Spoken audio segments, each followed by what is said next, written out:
Aakalain mong magkakilala ang lalaki na kabisikleta at batang babae na nahagip sa CCTV sa P. Guevara Street sa Santa Cruz, Maynila noong hapon ng March 11. Pero ang lalaki, magnanakaw pala. Sa malapitang anggulo, may kita na may kinukuha siya mula sa bewang ng 8 anyos na babae. Cellphone na pala ito ng biktima na may nakaipit pang 1,000 piso. Ayon sa ina ng bata, nanghingi ng perang anak at nagpaalam na bibili ng merienda sa tapat ng kanilang bahay. Pero kalahating oras bago nakabalik ang anak na umiiyak. Natangay na pala ang gadget ng bata ng lalaki na nagpanggap umanong kakilala nila. Sumama daw po siya, isosoli yung plancha namin. Ang pangalan daw, Topper. Yun daw po yung binanggit sa kanya. Mula sa Oroqueta, naglakad ang lalaki at biktima hanggang sa P. Guevara Street.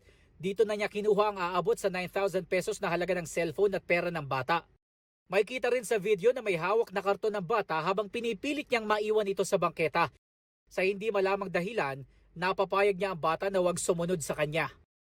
Umaga naman ng March 19, nahuli kamang lalaki sa bahagi naman ng Punta Santa Ana, Maynila. Pareho sila ng damit at sombrero ng lalaking nagnakaw sa Santa Cruz. Sinundan niya ng tingin ng 11 anyos na babae na bibili lang ng ulam noon sa karinderya. Lumapit siya sa bata pero umalis din kalaunan. Hinintay niya pala sa kanto ang bata. Ang sumunod na eksena, kasama na niyang naglalakad ang bata. Isang kakilala ang nakakita sa bata habang nakasakay na sa bisikleta ng lalaki.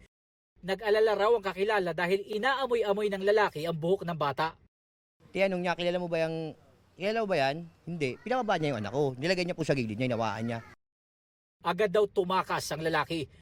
Ayon sa barangay, kagaya sa nangyari sa naunang biktima, nagpanggap di nakakilala ng lalaki ang nanay ng bata. May ginawa rin daw ang lalaki kaya niya tuluyang napasama ang biktima. Parang hipnotismo. Nung pumitik na ganyan na susunod ka na. Halika na. Sumunod na lang din daw siya. Isa pang magulang ang nakausap namin at sinabing nabiktima rin ang kaparehong lalaki ang kanilang 9 anyos na anak na babae noong 2022. Muli raw na numbalik ang kanyang galit sa lalaki nang mapanood sa balita ang sinapit ng iba pang biktima. Napapayag niya raw ang bata na sumama sa kanya papunta sa isang eskinita. Nipuhan niya ng ilang beses. Dinakma niya yung isa lang ng katawan niya, pati sombrero niya mula nung naipuhan niya yung anak ko nung matagal na. Gayon pa rin yung sombrerong gamit niya. Hanggang ngayon ganun pa rin. Ayon sa mga magulang ng mga biktima, nag-iwan ng trauma sa kanilang mga anak ang nangyari. Panawagan nila sa pulisya at lokal na pamahalaan na mahuli ng lalaki upang hindi na makapambiktima pa. Sinusubukan pa namin makuha ang pahayag ng Manila LGU at Manila Police District. Para sa GMA Integrated News, Jomer Apresto, nakatutok 24 oras.